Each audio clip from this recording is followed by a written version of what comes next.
to establish a grant program to establish, create, and administer the violent incident clearance and technology investigative method and for other purposes. Without objection, the bill is considered as read and open for amendment at any point. I will begin by recognizing myself for an opening statement. Yep. H.R. 5768, the Victim Act, is a bipartisan legislation that will help bolster law enforcement agencies' ability to investigate and clear cases of homicide and non-fatal shootings.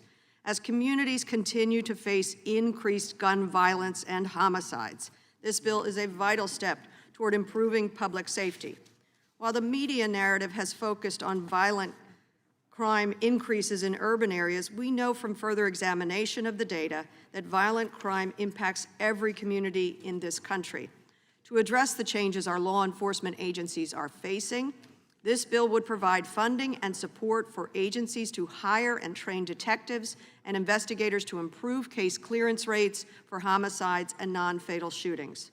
As the Fraternal Order of Police emphasized in their letter of support for this legislation, quote, these important resources would improve law enforcement agencies' abilities to close homicide cases, which would punish the perpetrators of these crimes, provide justice for victims and families, and grant peace of mind for communities and dedicated law enforcement officers that serve them.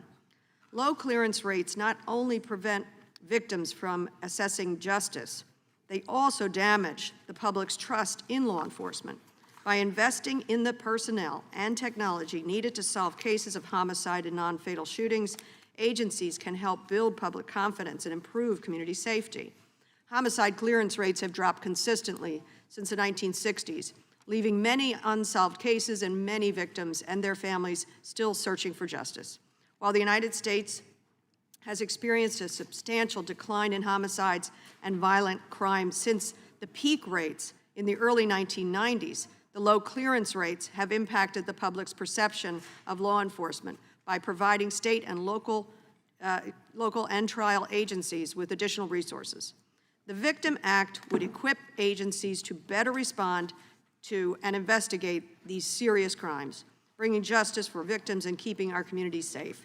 This bill is widely supported by law enforcement organizations, including the Fraternal Order of Police, the Major City Chiefs Association, the Internal Association of Chiefs of Police, the National Association of Police Organizations, National Organization of Black Law Enforcement Executives, and the National Police Foundation. I thank my colleague, our colleague, Representative Val Demings, for her leadership on this issue, as well as her bipartisan co-sponsors for introducing this important legislation, and I urge all of my colleagues to support the bill. I now recognize the ranking member of the Judiciary Committee, the gentleman from Ohio, Mr. Jordan, for his opening statement. Thank you, Madam Chair. In the wake of left-wing efforts to defund the police, it's no surprise that violent crime is on the rise in America. In 2020, the United States tallied more than 20,000 murders, the highest total since 1995, and 4,000 more than in 2019. Democrat-run cities in particular have suffered significant increases in homicides. In New York City, the New York Police Department's data shows the overall crime rate rose over 11% in October 21 compared to October 2020. This jump in crime continued after New York City defunded its police department by, as Mr. Johnson said earlier today, $1 billion. In Chicago, there were 1,016 more assaults in 2021 than 2020. In Los Angeles County, homicides increased 23% from 2020 to 2021. The increased homicide rate occurred after Los Angeles defunded its police department by $150 million. Philadelphia saw nearly a 13% increase in homicides in that year's time. Philadelphia, of course, decided to cut its police budget by $33 billion in 2020. Portland, Oregon experienced increased homicides and aggravated assaults between 2020 and 2021. Like other Democrat-run cities, Portland had decided to defund its police department in 2020.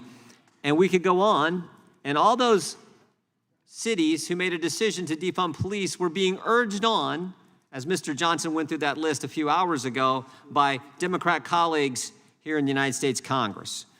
Democrats on this committee want to paper over the failures in Democrat-run cities by throwing federal tax dollars at the problems they help create. But this bill does nothing to solve the underlying problem. This bill simply creates yet another grant program. As Mr. Roy talked about earlier, more money in a new grant program You know, when Mr. Roy was talking earlier about the record level of debt we have, you know how we got a $30 trillion debt? $1 at a time. $1 at a time going for new programs, redundant programs, programs that trying to compensate for decisions made about, in this situation, about defunding the police. Under current law, there are already grants available to law enforcement to hire personnel. In fact, last year, the Justice Department awarded more than $139 million in grant funding through the Office of Community-Oriented Policing Services. That money provided funds to 183 law enforcement agencies and allowed them to hire 1,000 additional officers. This legislation before us would spend another $100 million per year at a time, as Mr. Roy indicated earlier, of record deficits and record debt, not to mention a 41-year high inflation rate. Taxpayers from my community and others around the country who support their law enforcement, who didn't defund the police, should not be forced now to have their tax dollars sent to communities that don't take law enforcement as serious as they do. Don't be fooled. This isn't about Democrat support for law enforcement. This is an election year cover for Democrats who spent the last 2 years demonizing law enforcement, demonizing our men and women in uniform, and slashing their local police budgets. I urge opposition and yield back, Madam Chair. Without objection, all other opening statements will be included in the record. I now recognize myself for purposes of offering an amendment in the nature of a substitute. The clerk will report the amendment. Amendment in the nature of a substitute to H.R. 5768 offered by Mr. Nadler. Strike all after the enacting clause and insert the following. Section 1. Without objection, the amendment in the nature of a substitute will be considered as read and shall be considered as base text for purposes of amendment. I will now recognize myself to explain the amendment. The amendment in nature of a substitute makes several minor changes to the underlying bill. It ensures that this grant program does not conflict with existing DOJ grant programs. It also clarifies the reporting requirements, adds necessary definitions, and makes technical and conforming changes. I urge all members to support the amendment, and I yield back the balance of my time. Are there any amendments in the amendment to the amendment in the nature of a substitute? For what purpose does Ms. Demings seek recognition? Move to strike the last word or speak on the bill. The gentlelady is recognized. Thank you so much, Madam Chair. I am proud to introduce the Violent Incident Clearance and Technological Investigative Methods Act, the Victims Act, to improve the homicide clearance rate, keep communities safe, and put murderers behind bars. Madam Chair, we live, despite some of the stuff that we have witnessed and heard and seen today, which a lot of it has been totally disgraceful, disgusting, and I say that as someone who worked in law enforcement for almost 30 years, but despite the shenanigans and shows that we have seen, we do live in the greatest country in the world, but the painful truth is half of gun murders in the United States go unsolved. I can remember as a police watch commander being on the scene of a homicide, the body of a young person lying on the sidewalk, and thinking about the family who was going to get some really bad news in the wee hours of that morning, but had no idea that that bad news was on its way. Notifications to families is always tough, but when law enforcement breaks the news with no closure, it is especially devastating and heartbreaking. Madam Chair, real life is quite different from television. Real issues are quite different from what you might hear and see in this committee. I saw firsthand that gun crimes are often hard to investigate and solve. The United States murder rate rose 30% between 2019 and 2020, the largest single-year increase in a century. Homicide rates in rural areas rose 25% In 2020, according to the Center for Disease Control and Prevention, research indicates that law enforcement agencies can impact clearance rates by improving investigative processes and supervision, detective support, and organizational oversight. The Victim Act would establish a grant program to help state, tribal, and local law enforcement agencies improve their clearance rates for homicides and non-fatal shooting.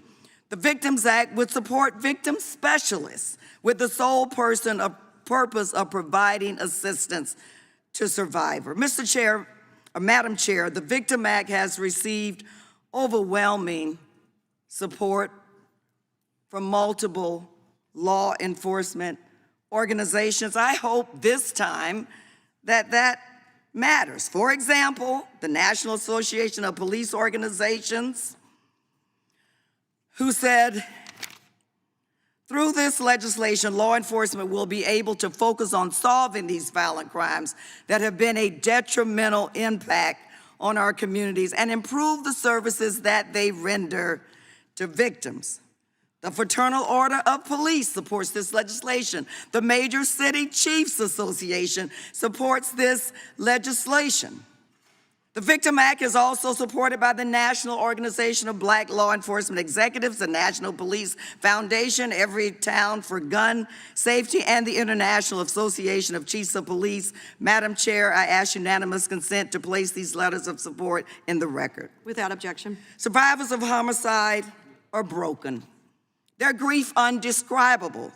Survivors of gun violence spend each day terrified that they won't be so lucky the next time.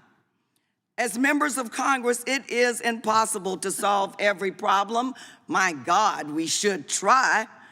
But we can help law enforcement solve the most heinous crimes and bring closure and some peace to families and survivors. As a former social worker who worked with broken families, as a former police detective, I want to thank my colleagues who are here in good faith for their support of this legislation. We can, members of Congress, if we choose to do so, make a difference. And with that, Madam Chair, I yield back. The gentlelady yields back. Who seeks recognition? For what purpose does Mr. Roy seek recognition? An amendment at the desk. Excuse me.